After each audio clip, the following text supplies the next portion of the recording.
मुअज़्ज़ज़ सामीईन इकराम, अस्सलामु अलैकुम वरहमतुल्लाहि वबरकातुहू। अल्हम्दुलिल्लाह नहमदुहु व नुसल्ली अला रसूलिहिल करीम, अम्मा बअद, फ़अऊज़ु बिल्लाहि मिनश शैतानिर रजीम, बिस्मिल्लाहिर रहमानिर रहीम। कुल्लु नफ्सिन ज़ाइक़तुल मौत, सदक़ल्लाहु मौलानल अज़ीम व सदक़ रसूलुहुन नबियुल अमीनुल करीम व नहनु अला ज़ालिका लमिनश शाहिदीन व शाकिरीन वल्हम्दुलिल्लाहि रब्बिल आलमीन। खिल गई हर कली झूम उठा हर शजर, खिल गई हर कली झूम उठा हर शजर, और गर्दिश में रहमत का जाम आ गया। बुतकदों में सनम गिर के कहने लगे, आज दुनिया में खैरुल अनाम आ गया।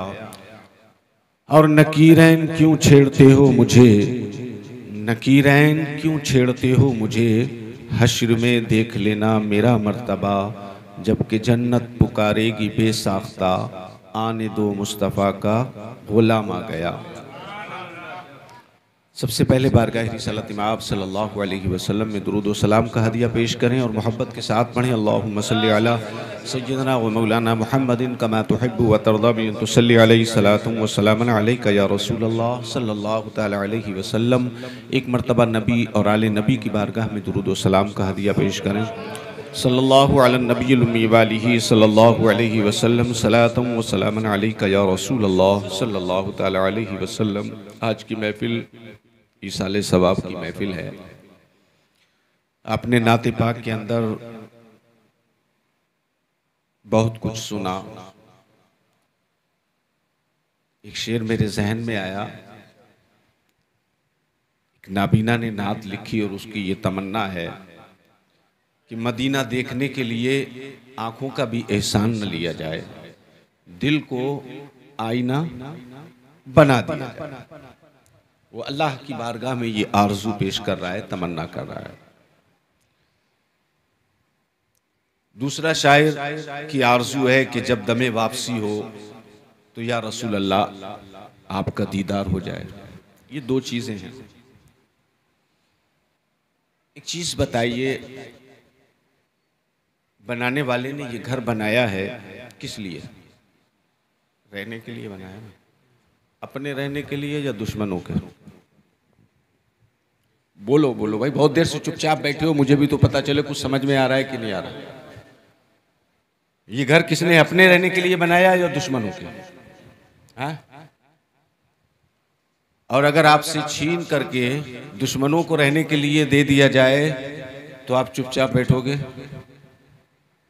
गुस्सा आएगा आपको, जो भी बन पड़ेगा करोगे। तो इंसान जब घर बनाता है तो अपने रहने के लिए, दोस्तों को भी नहीं देता, दे देता है। उससे ये बर्दाश्त नहीं होता, दुश्मन तो दूर की बात है। एक भाई घर बनाता है तो उसे ये गवारा नहीं होता कि मेरा दूसरा भाई मेरे घर में रहे। बनाने की बात तो दूर रही, बाप घर बनाता है, अगर बड़े का कब्जा हो जाए तो वो छोटे को नहीं रहने देता। ऐसा ही है, गलत तो नहीं बोल रहा हूं? बात समझ में आ रही है ना मेरी? मैं बात समझाने की कोशिश कर रहा हूं। अब ये इतना बड़ा घर जो है अल्लाह ने बनाया है। किसने बनाया? हमें और आपको किसने बनाया? अल्लाह ने। ऐसे ही घूमने के लिए या कोई भी आके रहे इसके अंदर? भाई इस घर के अंदर एक कमरा है जिसे दिल कहा जाता है। दिल क्या? दिल। पूरा जिस्म खोखल है, लेकिन दिल को अल्लाह ने बंद डब्बी बनाया है। वो कहीं से उसका दरवाजा नहीं है, पैक है एकदम। तो अल्लाह ने जब बनाया है तो इसलिए तो नहीं बनाया कि इसमें कोई भी आके रहे। भाई जब आप ये गवारा नहीं करते कि आपका भाई आपके घर में रहे, तो रब ने जब आपको बनाया और इस बॉडी के अंदर एक जगह अपने लिए मखसूस की जिसे दिल कहा जाता है, उस दिल के अंदर उसे कैसे गवारा होगा कि कोई भी आके रहे? दिल के अंदर सारी दुनिया भरी है, जिसने बनाया है उसी का गुजर नहीं। ऐसा ही है ना, इस दिल में पूरी कायनात समाई हुई है, लेकिन कायनात के बनाने वाले की कोई गुंजाइश नहीं है। आपके दिल में है भाई? अगर अल्लाह हमारे दिल में होता तो कभी तो जाहिर होता। हमारे तरीके से कहीं जाहिर नहीं होता, ना हमारे लिबास से जाहिर होता है, ना हमारे चेहरे से जाहिर होता है, ना हमारे बोलने से जाहिर होता है, ना हमारे कुछ काम करने से जाहिर होता है। कहीं भी कुछ जाहिर नहीं होता, बिल्कुल खाली है। पूरी दुनिया भरी हुई है। दुनिया की मोहब्बत जाहिर होती है, माल की मोहब्बत जाहिर होती है, पैसे की मोहब्बत जाहिर होती है, औलाद की मोहब्बत जाहिर होती है, रिश्तेदारों की मोहब्बत जाहिर होती है, अजीजों अकारिब की मोहब्बत जाहिर होती है, पड़ोसियों की मोहब्बत जाहिर होती है, महबूब की मोहब्बत जाहिर होती है। सब कुछ जाहिर होता है, लेकिन खुदा की मोहब्बत कहीं से कहीं तक जाहिर नहीं होती। एक चीज और, ये घर बनाया है, आप किसी मेहमान को, अच्छे मेहमान को बुला रहे हैं, तो मुझे बताइए घर के जिस हिस्से में उसको आप बुलाएंगे उस हिस्से को साफ सुथरा करेंगे या गद्दा शंदा रखेंगे? बोलो यार, बोलो। कोई ऐसा सवाल नहीं पूछ रहा हूं जवाब नहीं दे पाओ, और पूछ इसलिए रहा हूं ताकि आपके शायद कुछ ऊपर से ना जाए, कुछ ना कुछ आ जाए। साफ सुथरा करोगे या उसमें गंद डाल के रखोगे? और अगर गंद डाल के रखा तो आने वाला खुशी खुशी आएगा, दरवाजे पे से देख के वापस चला जाएगा। अगर नाजुक मिजाज है, इस नाजुक मिजाजी के ऊपर एक बात बताऊं, अंग्रेजों ने जब लखनऊ के नवाब को पकड़ा था, महफिल सजी हुई थी, गाने चल रहे, फौजी बराबर बता रहे थे, अंग्रेज घुस गए, जिनको जहां भागने का मौका मिला भाग गए। अब ये बैठा हुआ है, जूते पहनाओ, क्या कह रहा है? जान पे बनी हुई है, कौन जूते पहनाएगा? सब भाग गए, बैठा रह गया। ये उठ के नहीं भागा नंगे पैर, ना खुद जूते पहन के भागा, बैठा रहा। नाजुक मिजाजी की बात बता रहा हूं मैं। अंग्रेजों ने आके पकड़ लिया, अब सिपाही कह रहे खड़ा हो, बोला जूते पहनाओ। बड़ा ऑफिसर आया तो उन सिपाहियों से डांट करके बोला, बेवकूफ़, तेरी समझ में इतना नहीं आता, ये अपनी जान बचाने के लिए खुद से जूते पहन के नहीं गया है तो तेरे कहने से उठ के खड़ा हो जाएगा? इसे जूते पहना तब ये खड़ा होगा। और जब अंग्रेज ने, पुलिस वाले ने जूता पहनाया तब खड़ा हुआ। अब नाजुक मिजाजी की बात आगे देखिए। उससे पूछा, तुम्हें गोली से मारा जाए या फांसी दी जाए? तो कहा, इतना सब कुछ करने की क्या जरूरत है? गोली चलाओगे, गोली का खर्च होगा, फांसी दोगे तो परेशानी होगी। अगर मेरी मौत ही दरकार है तो एक काम करो, हमारे यहाँ ये गाय भैंस जो पालते हैं उसको घोसी बोलते हैं, यहाँ क्या बोलते हैं खुदा बेहतर जाने। गाय भैंस का पालते हैं, दूध बेचते हैं। कहा, उसकी किसी औरत को मेरे सामने से निकाल दो। का क्या मतलब? का निकाल के देखो। अब जाहिर सी बात है, भैंस पालने वाला होता है तो कपड़ों में महक तो आती है, पसीने की भी आती है, गोबर की भी आती है, गाय भैंस की पूंछ लग जाती है तो पेशाब की भी आती है, उसके आती है कि नहीं आती? उस औरत को सामने से निकाला, उसकी बदबू से उसकी दिमाग की नसें फट गई, मर गए। इतना नाजुक मिजाज। तो अब मुझे बताइए कि रब्बे किरदिगार जिसने अपने लिए घर बनाया और उस घर को अपने इतना गंदा कर दिया कि अब वो उस घर में आएगा, उसका ठिकाना होगा? जिस घर के अंदर निजासतों का अंबार लगा हुआ है, गंदगी का अंबार लगा हुआ है, झूठ की निजासत है, हसद की निजासत है, बुग़्ज़ की निजासत है, बदआमालियों की निजासत है, बदनजरियों की निजासत है, गलत सोच की निजासत है, बदफेलियों की निजासत है, दुनिया की सारी निजासतें उस घर के अंदर डाल रखी हैं हमने। अब उस घर में खुदा आएगा? आएगा? बनाया तो उसने अपने लिए था, हमें दे दिया। क्या बंदे संभाल के रखना, ऐ बंदे संभाल के रखना, क्योंकि ये मैंने अपने लिए बनाया है, इस पर मेरी तजल्लियों का ज़हूर होगा। अगर तू इसे आईने की तरह से रखेगा तो किसी शायर ने क्या खूब कहा है कि दिल के आईने में है तस्वीर यार, जब जरा गर्दन झुकाई देख ली, फिर माथे की आंखों की जरूरत नहीं होगी। उल्टी ही चाल चलते हैं दीवान गाने इश्क, आंखों को बंद करते हैं दीदार के लिए। अल्लाह वालों को जब देखना होता है तो माथे की आंखों से नहीं देखते वो, क्योंकि माथे की आंखों से देखने की एक हद है। मैंने यहाँ इधर नजर दौड़ाई, दीवार तक पहुंची, अब दीवार के पीछे क्या है मुझे नहीं दिखाई देगा। दिखाई देगा? कोई है आदमी जिसको दीवार के पीछे का दिखता हो? लेकिन अल्लाह वाले आंख बंद करके दीवार के पीछे का भी देख लेते हैं और साथ में जमीन के नीचे का भी देख लेते हैं, और लौहे महफूज भी देख लिया करते हैं। तो कहने वाले ने तो कहा कि मौला इस दिल को आईना कर दे ताकि इन आंखों का एहसान भी न लेना पड़े। अब ये दिल आईना होगा कैसे? इतनी लंबी चौड़ी जो मैं घूम टहल के आया हूं, आप लोगों में से कोई अपने दिल को साफ करना चाहता है? हा? दिल की सफाई की तमन्ना है किसी की? अच्छा, ये ख्वाहिश है कि जिस रब ने आपका दिल आप बना करके आपको दिया है अपने रहने के लिए, कोई बंदा ये चाहता है कि उस दिल में उसका खुदा रहने के लिए है किसी की तमन्ना? यार रब को नहीं चाहते हो क्या? ऐसे चुपचाप बैठे हुए हो?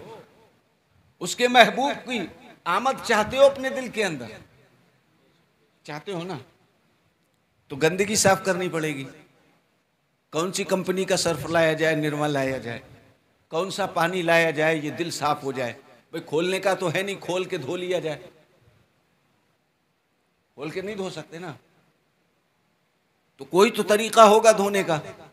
तो मेरे अजीजों, उसी रब ने अगर गंदा हो जाए तो इसको धोने और साफ करने का तरीका भी बताया। हमें थोड़ी सी मेहनत करनी पड़ेगी, थोड़ा सा अपने आप को बदलना पड़ेगा। ख्वाजा गरीब नवाज के पास नागौर शरीफ है, नागौर शरीफ में मज़ार है ना, बड़े बुजुर्ग हैं, हमीदुद्दीन नागौरी, नौजवान थे एकदम और अमीर ज़ादे थे। गए गरीब नवाज के पास, हुजूर मुरीद कर लिया। कहा बेटा तेरे दिल में तो दुनिया भरी हुई है, मेरे लिए गुंजाइश ही नहीं है, तो मुरीद होके क्या करेगा? जब जिस दिल में मेरी गुंजाइश ही नहीं, कोई जगह ही नहीं कि मैं वहां बैठ सकूं। पहले तो जगह बना, उसके बाद मुरीद होने की बात करना। पहले जगह बना, आप कहो मौलाना साहब मेरे घर में आके रहने लगो, उस कमरे में आप रह रहे हो, इस कमरे में आपके वालिद रह रहे हैं, बरामदे में कोई और रह रहा है, उसके बाद आप कहो मौलाना आप भी आकर के रहो, तो मैं यही कहूंगा भाई कोई तो कोना खाली करो जहां मैं रह सकूं। यहां तो कोई कोना खाली है ही नहीं।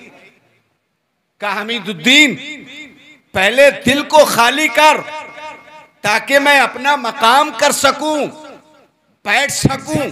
तो रब की मोहब्बत कब हमारे दिल के अंदर आएगी?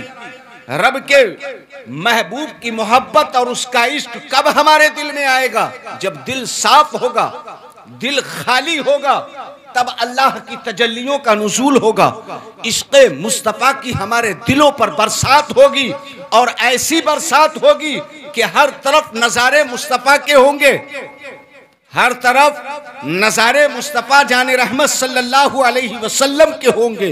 उठते बैठते सरकार की ज़ियारत होगी, लेकिन कब होगी? जब दिल साफ होगा। दिल साफ कब होगा? हमें थोड़ा सा टाइम निकालना पड़ेगा कुरान की तिलावत के लिए। किसके लिए? कुरान की तिलावत के लिए हमें थोड़ा सा वक्त निकालना होगा, मस्जिद में जाकर नमाज पढ़ने के लिए। वमा खलक़तुल जिन्ना वल इंसा इल्ला लियअबुदून, ऐ जिन और इंस, हमने तुम्हें अपनी इबादत के लिए पैदा किया। किसके लिए पैदा किया? इबादत के लिए। आपने ये घर बनाया, मैं न रहने दूं आपको इस घर में, तो दोस्त समझोगे मुझे? अपना दोस्त समझोगे? नहीं समझोगे ना। अब अल्लाह ने आपको अपनी इबादत के लिए बनाया है, सब काम करते हो एक यही काम छोड़ के। सब काम हम करते हैं एक यही काम छोड़कर। घर बनाते हैं धूप से बचने के लिए, बारिश से बचने के लिए, लोगों की निगाहों से बचने के लिए।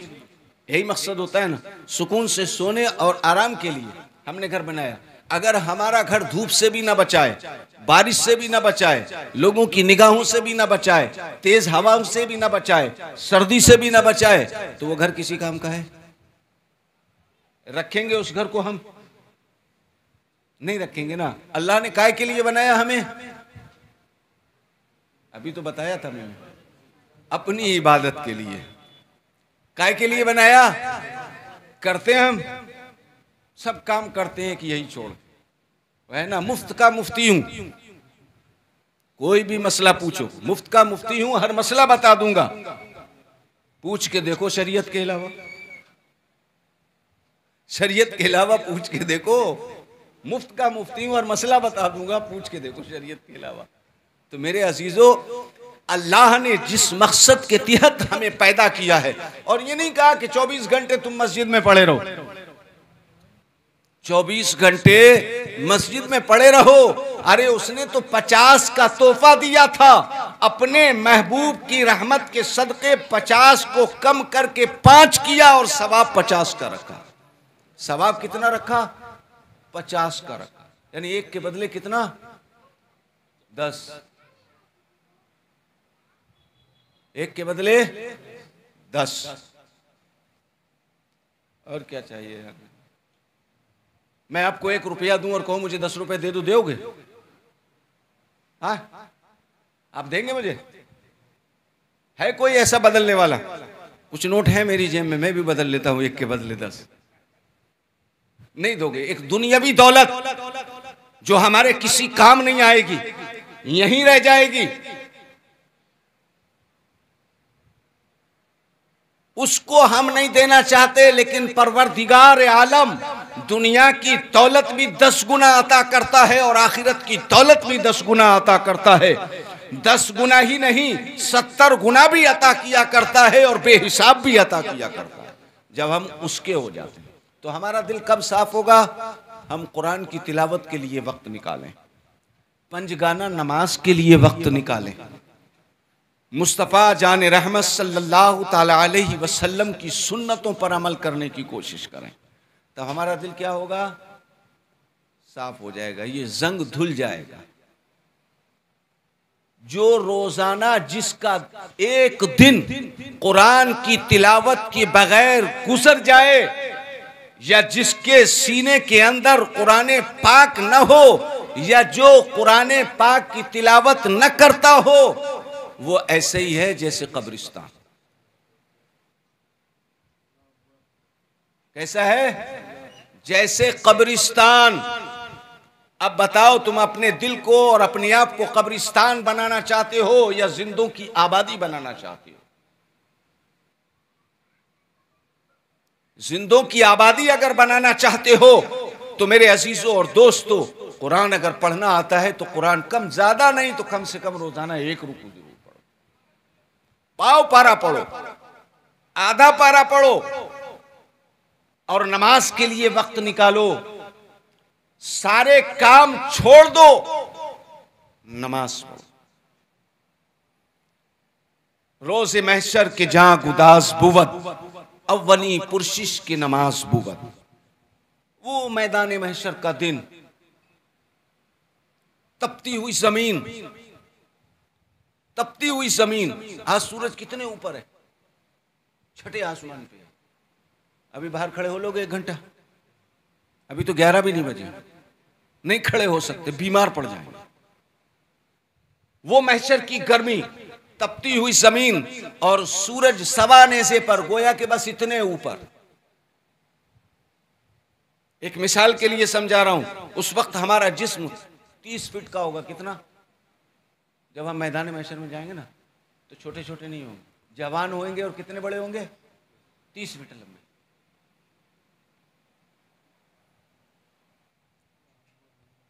बस इतना ऊंचे होगा कि हाथ उठाएं और छू लें।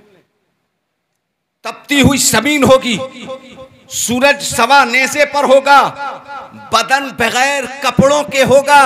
वहां की तपिश में अगर कोई सबसे पहले सवाल होगा तो ये नहीं होगा कि तुमने कितने पैसे कमाए थे, तुमने कितने बंगले बनाए थे, तुमने कितनी गाड़ियां खरीदी थी, तुम्हारे पास कितनी दौलत थी, कितनी जमीनें थी, कितने बंगले थे, कितनी जमीन जायदाद थी, कितना बड़ा कारोबार था। अगर पूछा जाएगा तो सिर्फ ये पूछा जाएगा कि बता बंदे तूने नमाज पढ़ी थी कि नहीं पढ़ी।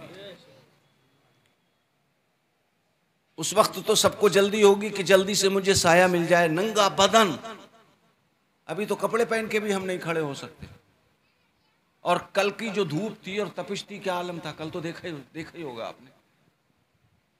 इसमें कुछ मजदूर भाई भी बैठे हुए होंगे, वो तो शायद जैसे तैसे करके थोड़ी बहुत देर बर्दाश्त कर लें, लेकिन जो दुकान के अंदर या ऑफिस के अंदर या घर के अंदर बैठने वाले हैं, 10 मिनट भी खड़ा कर दिया जाए तो नानी याद आ जाएगी। ऐसे माहौल में अगर सवाल होगा तो नमाज का होगा, जिस्म पे एक कपड़ा नहीं होगा। बताओ क्या जवाब होगा हमारे पास? कोई जवाब होगा? अगर नमाजें हमारी पास होंगी तो हम जल्दी से कहेंगे मौला हाँ हमने पढ़ी थी, जल्दी छुटकारा हो जाएगा। और ये नहीं भाई 12 घंटे का दिन होता है ना, अभी 15 घंटे का हो जाता है। लेकिन जानते हो मैदान महशर का जो दिन होगा वो कितना छोटा होगा? बताऊं, दुनियावी एतबार से 50,000 साल का एक दिन होगा। कितने? हमारी तो जिंदगी भी इतनी नहीं है। अगर उस दिन के हिसाब से देखा जाए तो चंद मिनटों की जिंदगी है, घंटे भी नहीं, चंद मिनटों की जिंदगी है। भाई 90 तो बहुत कम क्रास करते, ज्यादातर 70-80 में निकल जाते ना। अगर 90-100 को पकड़िए और 50,000 से गुणा कीजिए तो चंद मिनट ही आएंगे हमारे हिस्से में। ये 90 साला जिंदगी गुजारते गुजारते हम इतने परेशान हो जाते हैं, वो 50,000 बरस का दिन खुले में खड़े होकर, धूप की तपिश में खड़े होकर। और ऐसा नहीं होगा कि भाई अभी सूरज निकलेगा, ऊपर चढ़ेगा, तब धूप होगी और चढ़ने के बाद कुछ घंटे के बाद सूरज ढल जाएगा, गर्मी कम हो जाएगी। नहीं, सूरज ऊपर ही रहेगा। वहां न निकलने का सवाल है न ढलने का सवाल है। हमें जब आवाज दी जाएगी तो सूरज सीध में होगा, और जब तक हिसाब किताब नहीं होगा सूरज सीध में ही रहेगा। कैसे गुजारोगे मेरे दोस्तों? थोड़ा सा सोचो, दिल पे हाथ रख के सोचो।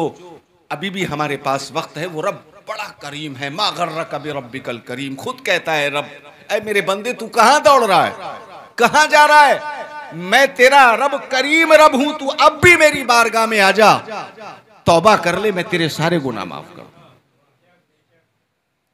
मैं तेरे सारे गुनाह माफ कर दूंगा, तू आ तो सही। एक बच्चे को मां ने मारा, हाथ पकड़ के दरवाजे से बाहर निकाला, दरवाजा बंद कर दिया। बच्चा कुछ दूर गया, इधर देखा उधर देखा, रो रहा है, लेकिन कोई उसकी तरफ तवज्जो नहीं दे रहा। वापस आया, दरवाजे को छुआ, देखा अभी भी बंद है।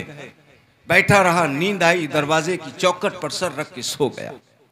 कुछ देर के बाद ममता जागी, मां के दिल के अंदर बेचैनी पैदा हुई। दरवाजा खोला तो क्या देखा? उसका लाल दरवाजे पर चौखट पर सर रखे हुए, अपने रुखसार को रखे हुए सो रहा है। ममता मचली, गोद में उठाया, खींच लिया, प्यार किया, रुखसार को साफ किया, गर्द आलूद था, और अपने सीने में, अपने आगोश में दबाने लगी, प्यार करने लगी कि बेटा तू ऐसे काम क्यों करता है कि मुझे गुस्सा आता है, मैं तुझे मारती हूं, तू ऐसे काम न किया कर। रब की रहमत आवाज दे रही है, ऐ बंदे जो 70 माओं से ज्यादा प्यार करने वाला है। एक मां जब ये गवारा न कर सकी कि उसका लाल खाक में लेटा रहे, अपने आगोश में उठा लिया, तो वो रब जो 70 माओं से ज्यादा प्यार करने वाला है, कब गवारा करेगा कि तुम जहन्नम में जलो?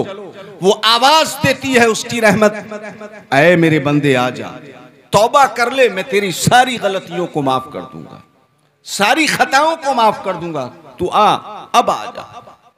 तो मेरे अजीज दोस्तों, अभी भी हमारे पास वक्त है। इससे पहले कि हमारी पढ़ी जाए, इससे पहले कि लोग हमारी पढ़ें, हम अल्लाह की इबादत कर लें। मुझे तो साल भर हो गई, एक आधी चेहरा ऐसा है जो मैंने मदीना मस्जिद में देखा हो। ऊपर जाता हूँ, आप लोग तो बात एक अलग है, लेकिन अंदर मस्जिद में एक आधी चेहरा मैंने देखा होगा। खुदारा, इसमें मेरा नहीं फायदा है। खुदारा, अल्लाह ने हमें अपनी इबादत के लिए पैदा किया है। अपने आप को पहचानो, आओ उसकी बारगाह में झुककर देखो। आज भी हमारी सारी परेशानियां दूर हो जाएंगी। आज भी कर सकती है। कोई पैदा तो करे इब्राहिम, कोई पैदा तो करे इब्राहिम सा ईमा पैदा, कोई पैदा तो करे इब्राहिम सा ईमा पैदा। आज भी आग कर सकती है अंदाज़े गुलिस्तां पैदा। हजरत इब्राहिम अला नबीना अलैहिस्सलातु व तस्लीम सा अगर ईमान हो तो आज भी आग हमारे लिए गुले गुलजार बन सकती है। आज भी आग हमारे लिए गुले गुलजार बन सकती है। मेरे दोस्तों, याद रखिए, आप सिंध के रहने वाले हो, इसलिए सिंधी कहलाते हो ना। हाँ, एक अंदाजे से मैं पूछ रहा हूं, ऐसा ही है ना। सबसे पहले आपकी सरजमीन पर कितनी उम्र का शख्स इस दीन को लेकर के आया था? आपकी फरियाद पर सिंध पहुंचा था। नाम तो मालूम होगा ना, मोहम्मद बिन कासिम, याद है ना? हाँ? कितनी उम्र थी पता है? 16 साल की उम्र थी। 16 साल की उम्र में आपकी आवाज पर लब्बैक कहता हुआ ये रहमतों का पैगाम लेकर आपकी सरजमीन पर मोहम्मद बिन कासिम आया था। और ये रहमत भरा दीन आपके दामनों में डाला था। तब से इस दीन के आप मानने वाले हो और ये दावा करते हो कि हम इस्लाम के मानने वाले हो, हम इस्लाम के मानने वाले हैं, हम इस्लाम के जानने वाले हैं, हम इस्लाम के पैरोकार हैं। लेकिन हकीकत यह है कि आज हमारा इस्लाम से कोई ताल्लुक नहीं। हम सिर्फ और सिर्फ अगर मानते हैं तो अपने मन की मानते हैं, अपने नफ्स की मानते हैं, इस्लाम की नहीं मानते। मानते हो इस्लाम? इस्लाम हमसे कहता है नमाज पढ़ो, नहीं पढ़ते। इस्लाम हमसे कहता है चेहरे पर दाढ़ी रखो, नहीं रखते। इस्लाम हमसे कहता है हराम कामों से बचो, नहीं बचते। इस्लाम हमसे कहता है हराम ग़िज़ा मत खाओ, नहीं खाते, फिर भी नहीं छोड़ते। बस हम वही करते हैं जो हमारा नफ्स कहता है, हमारा दिल कहता है। तो मेरे अजीज दोस्तों, आओ दामन के, इस्लाम के दामन में पनाह ले लो। आज मौका है। आज तक हमने अपने नफ्स की मानी थी, आज से इरादा करो कि हम अपने नफ्स की नहीं बल्कि इस्लाम की मानेंगे, खुदा और रसूल की मानेंगे, खुदा और रसूल की मानेंगे। कसम खुदा की, अगर आप में से एक आदमी ने भी इस बात पर अमल कर लिया ना, ये इसाले सवाब की महफिल है। काहे की है? मैं आज ऐसा नुस्खा दे रहा हूँ, फिर दोबारा मौका मिले न मिले, जिंदगी साथ दे न दे, मेरा रिस्क कहाँ जाए खुदा बेहतर जाने, हम में से कोई नहीं जानता। रिस्क खत्म हो जाए या कहीं और चला जाए, एक नुस्खा दे रहा हूँ। आप लोगों में से इसाले सवाब की गर्ज से आपने ये महफिल रखी है। भाई मुर्दे को कितनी देर तक सवाब मिलेगा? जितनी देर तक ये महफिल चलेगी, उसके बाद बंद हो जाएगा ना। हाँ, जिक्र खत्म, सवाब खत्म। अल्लाह के रसूल ने फरमाया कि मरहूमीन के कब्रों पर हरी चीज़ें रखा करो, जब तक वो सब्ज रहती हैं अल्लाह की तस्बीह बयान करती हैं, और जब तक अल्लाह की तस्बीह बयान होती है कब्र वाले के अजाब में कमी वाक़ हो जाती है। हम आज जो गुलाब के फूल डालते हैं, किस लिए? हमें तो नहीं पता हम किस लिए डालते हैं। बोले बाप दादा हमारे डालते थे इसलिए हम भी डालते हैं। मकसद सिर्फ यही है। अब कोई पूछे कि ये फूल क्यों डाल रहे हो तो बता देना, हरी पत्तियां, सब्ज पत्तियां, तरो ताज़ा पत्तियां या तरो ताज़ा घास, कुछ भी हो, अगर हरा है, जब तक वो तरो ताज़ा रहता है, हरा रहता है, तब तक अल्लाह की तस्बीह बयान करता है और मुर्दे को अजाब में कमी वाक़ हो जाती है। क्या हो जाता है? अजाब में कमी वाक़ हो जाती है। तो ये महफिल ख़त्म, इसाले सवाब ख़त्म। लेकिन मैं ऐसा नुस्खा दूंगा, महफिल भी ख़त्म हो जाएगी लेकिन सवाब ख़त्म नहीं होगा।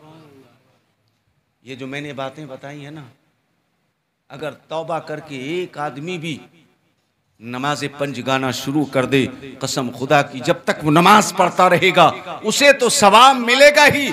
जिसके इसाले सवाब के लिए ये महफिल रखी गई है उसे भी सवाब मिलता रहेगा और जिसने रखवाई है उसे भी सवाब मिलता रहेगा। जिसको कहते हैं सवाबे सदक़े जारिया। तो मेरे अजीज दोस्तों, सिर्फ रस्मी तौर पर महफिल मत रखो, रस्मी तौर पर महफिल मत रखो, बल्कि ये सोच के रखो कि हम यहाँ कुछ सीखेंगे तो करेंगे। नमाजें तो पढ़ो कम से कम, 2 टाइम तो आप अपने घर में होते हो कि नहीं होते? ईशा और फजर में अपने घर पे ही होते हो ना, कोई काम तो नहीं होता है ना, पढ़ सकते हो आराम से आकर के मस्जिद में। जोहर के वक्त काम होता है, असर के वक्त, वैसे तो जोहर के वक्त भी यहाँ छुट्टी हो जाती है खाने की, 1-1.5 घंटे की, जोहर भी पढ़ सकते, एक असर मगरिब रह गई, बाद में पढ़ लो। नहीं मौका मिलता है कदा पढ़ लो, अरे नहीं मौका मिलता है तो कम से कम 3 तो पढ़ो, अल्लाह का फजल होगा तो 5 पढ़ने लगोगे, अल्लाह का फजल होगा तो 5 पढ़ने लगोगे। मेरे दोस्तों, ये आपका मोहल्ला है, मैं पहली बार आया हूँ, हकीकत बता रहा हूँ, मुझे नहीं मालूम था इधर आपकी बिरादरी के लोग रहते हैं, पहली बार आया हूँ। और सिंध के लोगों को मैंने ये देखा है, जो सिंधी जहाँ भी रह रहे हैं हिंदुस्तान के जिस कोने में भी, नमाज से बहुत पीछे, जबकि सबसे पहला हक हिंदुस्तान की, अगर ईमान की दौलत सबसे पहले किसी को मिली है तो सिंध वालों को मिली है, सिंध वालों को मिली है। तो मेरे अजीजों, और सिंध के अंदर सहाबा इकराम के ज़माने की मस्जिद मौजूद है, सहाबा इकराम के ज़माने की मस्जिद मौजूद है। तो मेरे अजीज दोस्तों, दुनिया वालों को बताओ कि हम वो हैं जो हिंदुस्तान में सबसे पहले ईमान लाने वाले हैं। आओ अपनी मस्जिदों को आबाद करो, नमाज पढ़ो। अगर मस्जिद तक नहीं जा सकते, कोई परेशानी है या वक्त कम है, तो घर में पढ़ लो, लेकिन कोशिश करो कि बाजमात नमाज पढ़ो। अल्लाह तबारक व तआला की बारगाह में दुआ है कि मौला तबारक व तआला हमें और आपको सबको नेक अमल की तौफीक अता फरमाए। खालिक की कायनात अपने महबूब सल्लल्लाहु ताला अलैहि वसल्लम के सदक़े में और अपने महबूब के ज़िक्र की इस महफिल के सदक़े में हम सबको नमाज पंजगाना की तौफीक अता फरमाए, और अल्लाह तबारक व तआला अपने महबूब के वसीले से मरहूम की मग़फ़िरत फरमाए। आमीन। व आखिर दावाना अल्हम्दुलिल्लाहि रब्बिल आलमीन।